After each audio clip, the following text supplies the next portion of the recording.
Saya dulu bertanya pada filosof agung tadi, kok bisa tahu karakter Pak Jokowi seperti itu? Kan dia lebih kritis lebih awal. Rupanya salah satu hobinya adalah panjat tebing. Ini lebih bagus daripada pemanjat kekuasaan. Nah sekarang ini yang memprihatinkan kita, kesatuan pandang antara society view, national view, dan international view itu dikalahkan oleh nepotisme tadi. Jadi kembalinya angkar kebangkrutan itu adalah nepotisme yang sebenarnya melalui reformasi kita sudah mencoba lawan itu. Tetapi apa yang terjadi pada pemilu 2024 itu kan kemudian mematikan seluruh mimpi-mimpi peningkatan kualitas demokrasi itu. Ketika sekarang di dalam pilkada, pertanyaan yang pertama yang ditujukan adalah apakah Anda punya modal berapa?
Baik, terima kasih para senior, Bapak Ibu dan saudara-saudara sekalian. Terima kasih Salsa. Kita bagikan dulu salam nasional kita, salam perjuangan kita. Merdeka! Merdeka! Merdeka! Terima kasih juga rekan-rekan pers. Salsa ini ternyata dalam usianya yang muda sangat progresif sehingga nanti dia bisa menjadi suatu sintesa antara pemikiran Bung Rocky, Mas Jumhur, kemudian juga Pak Syahganda dan juga apa yang juga saya sampaikan. Cocok menjadi progresif dari PDI Perjuangan. Kita lamar nanti. Jadi kalau dalam perspektif makna kebangkitan nasional, kemudian setting historis atas kebangkitan nasional terkait dengan misalnya kejadian kemenangan Jepang atas Rusia tahun 1905 dan juga benang merahnya dengan Sumpah Pemuda, lahirnya Pancasila, hingga proklamasi 17 Agustus 1945, saya tidak akan bahas di sini karena sudah saya yakin yang namanya KSPSI, ya, apalagi pakai nama pembaruan, itu juga mengandung benih-benih progresif yang mengakar kepada sejarah bangsa. Saya ingin berbicara tentang bagaimana dalam perspektif sekarang kebangkitan nasional. Kalau tadi vis a vis ya oleh Mbak Salsa dikatakan itu ada kebangkrutan nasional. Kalau oleh Butet dikatakan sebagai kemunduran nasional, sehingga ada aliansi Indonesia Mundur mewakili Indonesia Maju. Nah dalam perspektif sekarang tentu saja ada beberapa hal yang perlu kita kritisi untuk menjawab pertanyaan dari Salsa tadi. Yang pertama, budi pekerti yang menjadi core values dari kebangkitan nasional ini ternyata digantikan dengan nepotisme. Nah saya banyak bicara dengan Mas Rocky Gerung akhir-akhir ini. Saya dulu bertanya pada filosof agung tadi, kok bisa tahu karakter Pak Jokowi seperti itu? Kan dia lebih kritis lebih awal. Rupanya salah satu hobinya adalah panjat tebing. Ini lebih bagus daripada pemanjat kekuasaan. Jadi Mas Rocky Gerung, terima kasih. Karena dengan panjat tebing itu ternyata nggak ada intervensi hukum, nggak ada intervensi bansos, semua berprestasi karena melalui suatu proses latihan, nggak ada jalan pintas. Bahwa ada satu resiko, iya. Ketika ada resiko, dia tidak mengundang bapaknya yang presiden untuk mengatasi resiko itu. Itu Mas Rocky Gerung, selamat atas prestasinya masuk di dalam Olimpiade, ya mewakili Indonesia, luar biasa. Jadi panjat tebing yang membanggakan. Itu nanti bisa menjadi renungan penting ya bagi pemegang kekuasaan yang telah menyebabkan kebangkrutan nasional tadi. Kemudian juga Mas Jumhur, kita berikan tepuk tangan yang meriah. Saya beberapa hari yang lalu menerima WA dari beliau, sangat kaget itu karena ketika menerima WA dari Bang Jumhur itu negara dalam keadaan krisis. Nah itu sehingga diperlukan masa aksi. Sehingga saya langsung menanggapi WA tersebut karena masa aksi ini harus dipimpin oleh kepemimpinan intelektual yang membumi pada akar persoalan bangsa. Juga Bang Syahganda Nenggolan, terima kasih. Pernah menyatakan mau menjadi caleg PDI tapi tidak jadi, ragu-ragu apakah PDI Perjuangan bisa melakukan pelembagaan partai. Kami jawab bisa, Bang. Sehingga terbukti meskipun kami penuh dengan luka di dalam pemilu 2024, itu pada akhirnya rakyat bisa memberikan kepercayaan menang 3 kali berturut-turut. Nah, jadi yang pertama tadi, budi pekerti yang menjadi core values dari Kebangkitan Nasional 1908 yang memperhatinkan kita sekarang diganti dengan nepotisme. Ini menjadi suatu persoalan pokok. Tetapi yang kedua, gagasan kebangsaan di mana Indonesia itu sebagai national state, meskipun saat itu muncul dari etnosentris, dari Javanese sentris oleh Budi Utomo, tapi kemudian dalam dialektika organisasi itu kan memunculkan suatu prinsip-prinsip kebangsaan Hindia oleh pengaruh dari Dr. Cipto Mangunkusumo, sehingga apa yang mula-mula nampak dari etnosentris kemudian berubah menjadi kebangkitan nasionalisme di dalam mensikapi terhadap politik ketertindasan yang saat ini juga kita alami, ketertindasan dalam hukum, dalam mendapatkan sumber daya karena hanya dimonopoli oleh elit penguasa. Itu yang harus kita cermati, sehingga gagasan kebangsaan yang sebenarnya mampu menyatukan kita sebagai bangsa dengan satu jiwa, satu social consciousness of man tadi dikatakan oleh Bang Syahganda, juga ada satu kesatuan dengan tanah air yang menatap masa depan Indonesia terhadap dunia. Tetapi yang sangat memprihatinkan, meminjam istilah kebangkrutan dari Salsa tadi, spirit core values dari budi pekerti itu ternyata dipersempit. Gagasan kebangsaan dipersempit menjadi family state. Jadi national state dipersempit menjadi family state. Nah, ini Bang Jower senang ini. Jadi national state yang lahir dari prinsip kebangsaan tadi dipersempit menjadi family state. Yang ketiga, kebebasan berorganisasi bagi kepentingan pembebasan bangsa terjajah menjadi penindasan baru dengan menggunakan instrumen hukum. Ini kan suatu hal yang sangat-sangat tragik dalam kehidupan berbangsa dan bernegara kita. Sangat menggugah seluruh instrumen rasa, pikiran yang melahirkan semangat juang bahwa kebangkitan nasional harus kita munculkan kembali seluruh spiritnya, gagasannya untuk menghadapi suatu tantangan-tantangan baru. Tetapi ketika kita berbicara nasionalisme, ya itu sangat relevan. Justru kita mengkritisi termasuk pemimpin kita yang kemudian melupakan jati dirinya di dalam membangun kualitas demokrasi di Indonesia atas dasar mekanisme 5 tahunan secara langsung oleh rakyat yang berdaulat, ternyata kemudian dimanipulasi dengan berbagai cara, termasuk menggunakan instrumen hukum di Mahkamah Konstitusi. Sehingga ini kami yakin kebangkitan nasional kali ini akan membangkitkan kembali seluruh spirit kita untuk berbicara tentang bangsa dan negara kita. Bahwa kita oleh Yudi Latif dikatakan sebagai bangsa, sebagai negara yang paripurna, yang tiba-tiba dipersempit maknanya menjadi family state tadi. Inilah yang kami yakin akan memunculkan suatu nilai-nilai, suatu perjuangan yang baru untuk melakukan suatu koreksi. Dan yang ketiga,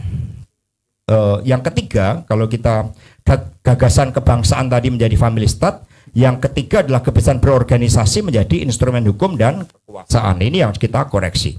Nah, kalau sekiranya kita sekarang mau berbicara tentang kaitannya antara kebangkitan nasional dengan nasionalisme, solidaritas bangsa, dan juga arah bagi generasi masa depan, maka kita ada beberapa hal yang menjadi concern kita.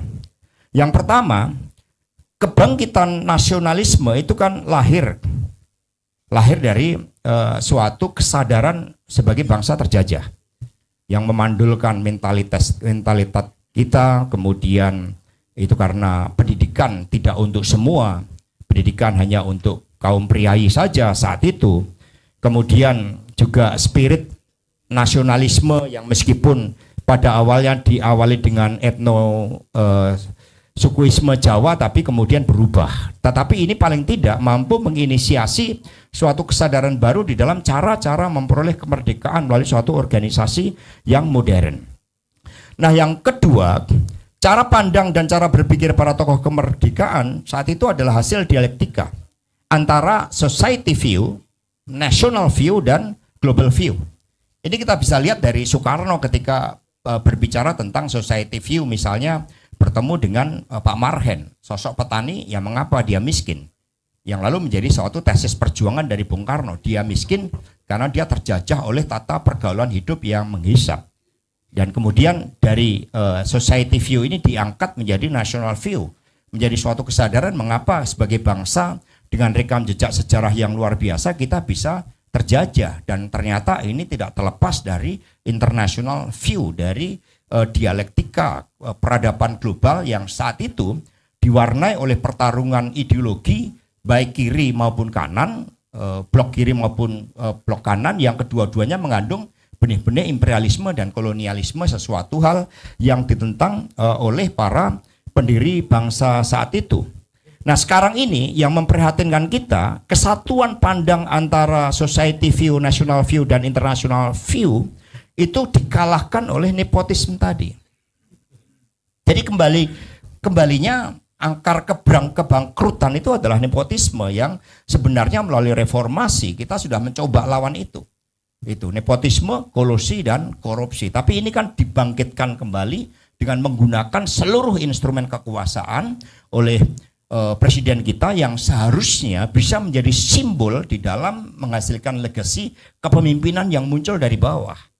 Kami dulu kan berharap seperti itu ketika mencalonkan Pak Jokowi, saya menjadi bagian yang ada di dalamnya untuk bagaimana kualitas demokrasi itu ditingkatkan ketika ada seorang warga negara biasa melalui suatu proses secara berjenjang, kemudian menerima suatu tanggung jawab yang semakin berat, semakin luas, hingga akhirnya bisa menjadi pemimpin nasional. Tetapi apa yang terjadi pada pemilu 2024 itu kan kemudian mematikan seluruh mimpi-mimpi peningkatan kualitas demokrasi itu. Ketika sekarang di dalam pilkada, pertanyaan yang pertama yang ditujukan adalah apakah Anda punya modal berapa? Yang kedua, Anda punya dengan sahabat hukum yang bisa menggerakkan seluruh komponen-komponen kepala desa, komponen-komponen yang memiliki suatu instrumen daya penggerak bagi pemenangan kepala desa. Itu kan luar biasa, sehingga apa yang disampaikan oleh Salsa tadi tentang kebangkrutan nasional sebagai suatu realitas saat ini untuk kita mengambil kembali saripati dari kebangkitan nasional menjadi sesuatu hal yang sangat relevan. Karena itulah yang ketiga, bagaimana kita mau bicara solidaritas global dan arah generasi masa depan ketika cara pandang kita dibalik menjadi kemunduran dalam hukum, politik, arah pembangunan yang semakin jauh dari cita-cita nasional. Teman-teman semuanya, kita berbicara solidaritas nasional itu pijakannya adalah national interest kita. Saat itu kita punya national interest untuk pembebasan Irian Barat misalnya di situ. Tetapi kita kemas dengan sangat baik dengan membangun suatu solidaritas nasional melalui pelaksanaan konferensi Asia Afrika sebagai konferensi pertama tanpa diikuti oleh Barat, dan kemudian itu menggelorakan suatu semangat anti kolonialisme dan imperialisme yang kemudian mewujudkan kepemimpinan Indonesia bagi dunia. Nah, dengan demikian merenungkan makna kebangkitan nasional di tengah kebangkrutan, bahkan istilah Butet adalah kemunduran nasional, itu kita harus menangkap saripati dari kebangkitan nasional itu untuk dengan nasionalisme atas keterjajahan yang dijajah oleh pemimpin kita sendiri dengan cara politik, hukum, penguasaan sumber daya, penguasaan kaderisasi kepemimpinan yang berasal dari keluarga, nepotisme, harus dikembalikan lagi menjadi spirit bahwa bangsa ini lahir dari kesadaran kesetaraan sesama warga bangsa tanpa membedakan siapa bapak kamu, siapa ibu kamu. Inilah yang menjadi spirit yang relevan. Dengan menggelorakan itu, maka kita sekaligus menumbuhkan suatu kesadaran tentang solidaritas antar bangsa, dan disitulah ruang bagi kepemimpinan Indonesia sangat terbuka lebar, karena sebenarnya ketika Indonesia lahir, kita ini punya suatu tekad untuk merevisi suatu sistem internasional yang anarkis untuk diubah menjadi sistem internasional yang dijauhkan dari berbagai bentuk aspek penjajahan, termasuk di antara bangsa sendiri.